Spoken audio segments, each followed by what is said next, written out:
Intrigue, power struggles, and global implications await as we uncover the intense rivalry between China and Taiwan, a conflict that reverberates far beyond their shores. If you've been keeping up with recent news, the significant events unfolding in Taiwan cannot be overlooked.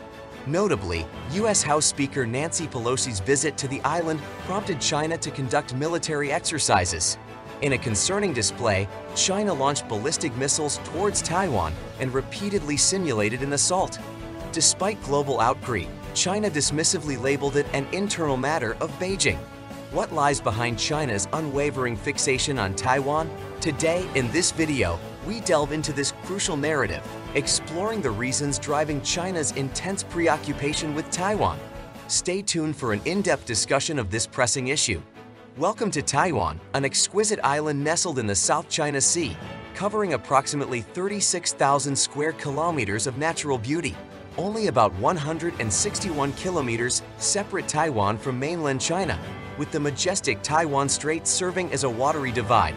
When you zoom out, you'll discover the Philippines, South Korea, Brunei, Vietnam, and Japan, each within arm's reach of Taiwan.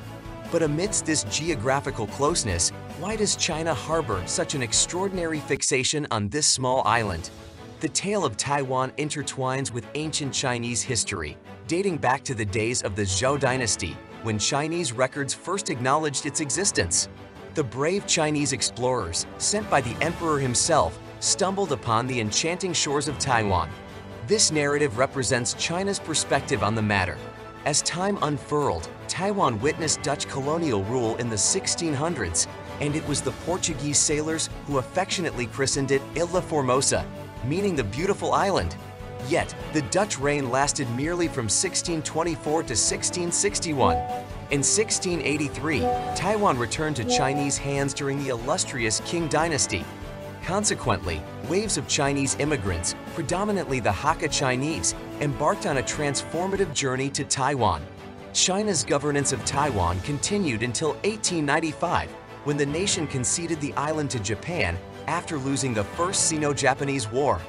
Decades later, the conclusion of World War II presented another turning point in Taiwan's fate, with China emerging as the victor. At that time, Taiwan was known as the Republic of China, ROC, and the prospect of controlling the island ignited fervor within the ROC.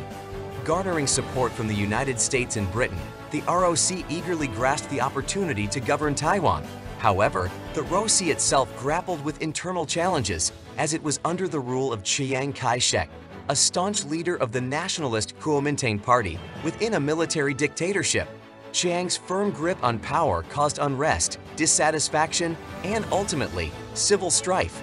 Meanwhile, the charismatic communist leader Mao Zedong steadily gained popularity, leading his Red Army in a relentless struggle against Chiang's forces. In 1949, Mao emerged victorious, establishing the People's Republic of China, PRC, while Chiang sought refuge in Taiwan. So before we proceed further and analyze how much amenities Taiwan has, make sure you have hit the like and subscribe button to get instant notifications of the videos. Now let's continue. Taiwan boasted a subtropical climate, rich resources, and a well-developed infrastructure inherited from the Japanese colonial period. Furthermore, Taiwan remained free from communist influence, setting it apart from the ideological path taken by mainland China. When Chiang Kai-shek relocated to Taiwan, he was accompanied by an estimated 1.5 million individuals. Along with the people, the Republic of China, ROC, brought significant assets, including the Air Force, precious artifacts from the National Palace Museum, the National Central Library, the National Central Museum, the Beijing Library, as well as vital supplies such as fuel, ammunition, radio stations, boats, clothes, cars, wood, and even 774 boxes of gold. Essentially, Chiang seized every possible resource he could salvage from China. In Taiwan, he established a government in exile and swiftly implemented martial law to consolidate his control. By the 1950s, a distinct dichotomy emerged, resulting in two Chinas: Chiang's military dictatorship in Taiwan, known as the Republic of China, ROC, and Mao Zedong's Communist China, referred to as the People's Republic of China, PRC. The battle for international recognition and legitimacy ensued, with Taiwan holding the Roci seat at the United Nations, while Western countries recognized Taiwan as the sole representative of China. In 1954, the first Taiwan Strait crisis unfolded, marked by Chiang deploying thousands of troops to the Taiwanese islands of Kinmen and Matsu. In response, Mao's China resorted to bombing these islands, and 4 years later, another crisis erupted with further bombings aimed at dislodging Roci troops.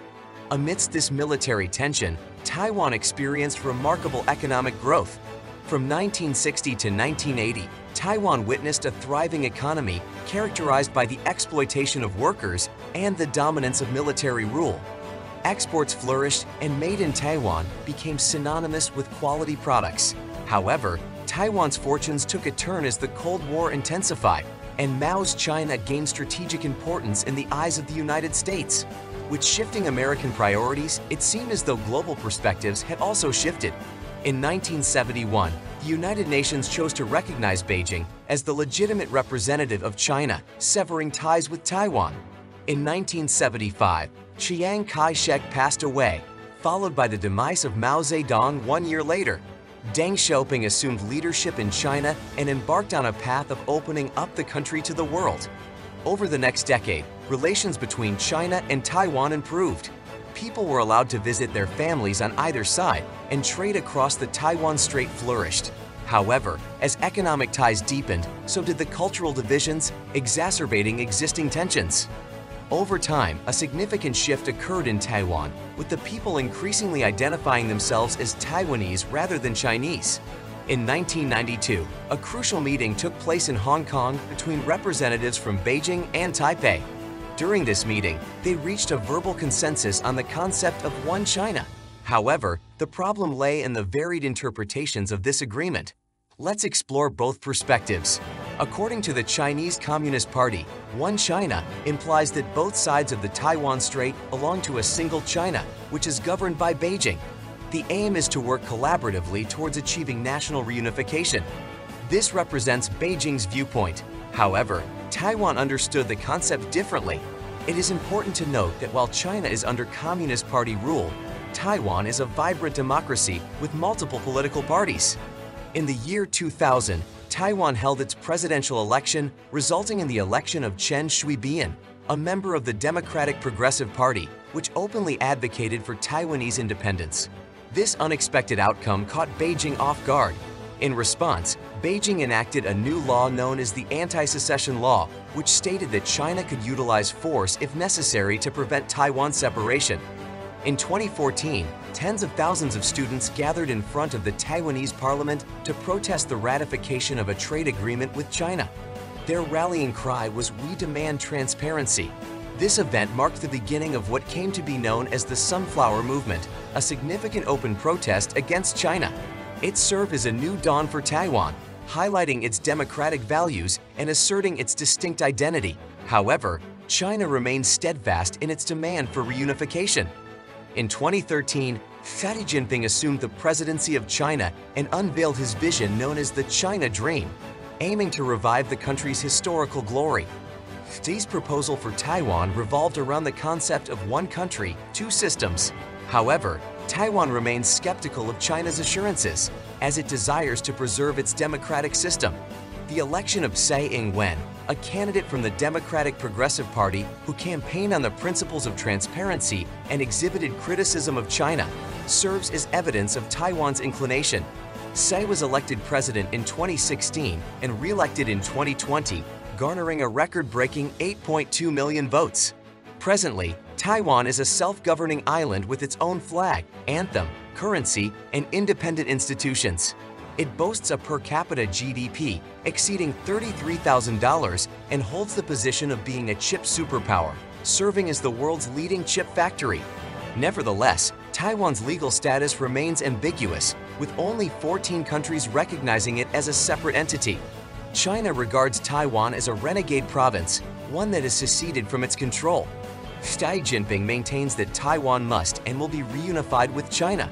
He views the great rejuvenation of the Chinese nation and the unification of Taiwan as central goals for his administration.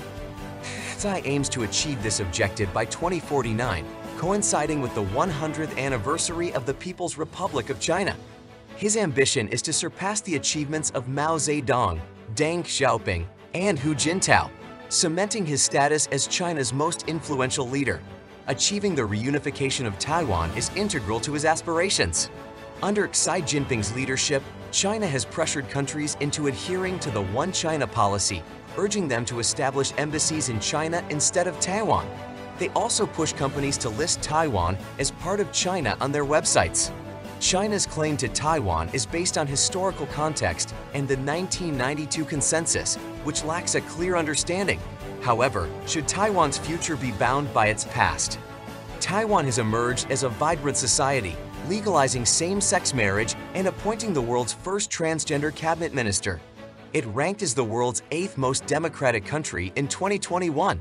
About 62% of residents identify solely as Taiwanese, while only 3% see themselves as Chinese, a drastic change from 1994's 26%. Taiwan has cultivated its unique identity, in stark contrast to China's authoritarian regime. However, Xi Jinping disagrees, warning that independence will bring hardship. Yet, the majority of Taiwanese prefer maintaining the status quo, with only 5.2% advocating for immediate independence and 1.3% favoring reunification. China's military actions indicate that preserving the status quo is no longer viable. So, do you think that by using the military resources, will China actually get the control of Taiwan's territory, or will it have to adopt some other option? Share your thoughts in the comment section below and stay connected for the next video.